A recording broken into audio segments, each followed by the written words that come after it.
પોરબંદર સેવશ્રી નામના ગ્રુપ દ્વારા સમુદ્રની રક્ષા કાજે એક કાર્યક્રમ યોજાયો હતો, જેમાં હનુમાન જયંતિના દિવસે ભાવેશ્વર મંદિર ખાતે હનુમાન બિનતીના કાર્યક્રમ અંતર્ગત ઉપવાસ સાથે હનુમાન ચાલીસાના પાઠનું આયોજન કરવામાં આવ્યું હતું। પોરબંદરમાં સેવશ્રી નામના ગ્રુપ દ્વારા ભાવેશ્વર મંદિરના પટાંગણમાં આપણા સમુદ્રની રક્ષા કાજે આજે હનુમાન જયંતિના દિવસે હનુમાન બિનતીના કાર્યક્રમ અંતર્ગત ઉપવાસ સાથે હનુમાન ચાલીસા પાઠનું આયોજન કરવામાં આવ્યું હતું, જેમાં ગ્રુપના સભ્યો ઉપવાસ પર બેઠા હતા। જેતપુરના ઉદ્યોગનું કેમિકલવાળું પાણી શુદ્ધ કરીને પોરબંદરના દરિયામાં ઠાલવવાની યોજનાના વિરોધમાં ઉપવાસનું આયોજન કરવામાં આવ્યું છે।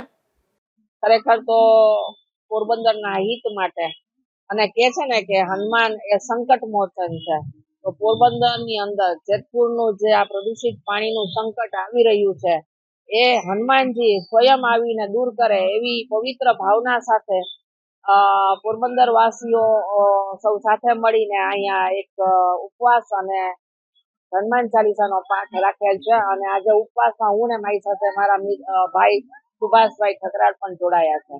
જેતપુરથી પ્રદૂષિત પાણીની જે લાઈન છે એ પોરબંદરના દરિયામાં છોડવાની છે।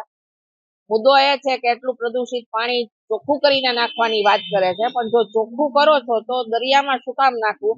રોજનું 40 કરોડ લીટર પાણી આજે દુનિયામાં પાણીનો નાશ થઈ રહ્યો છે, ત્યારે આટલું પાણી દરિયામાં નાખી દેવું અને દરિયાની સપાટી વધારવી અને દરિયાના હજારો જીવોને આપણે મારવા, એના કરતા એ પાણી ચોખ્ખું કરી અને જેતપુર ઉદ્યોગો પોતે જ પાછું વાપરે એવી સમગ્ર પોરબંદર વાસીઓની માંગ છે। અને હાલ અમારા ખારવા સમાજ દ્વારા અને બોટ એસોસિએશન દ્વારા કોર્ટની અંદર સ્પેશિયલ એપ્લિકેશન કરવામાં આવી છે, જે અત્યારે બોર્ડ ઉપર છે।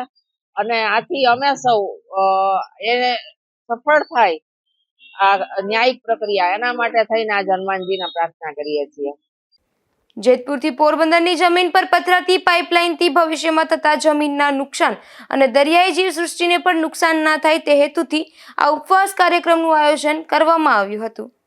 અશોક થાનકી, ગુજરાત ન્યૂઝ, પોરબંદર।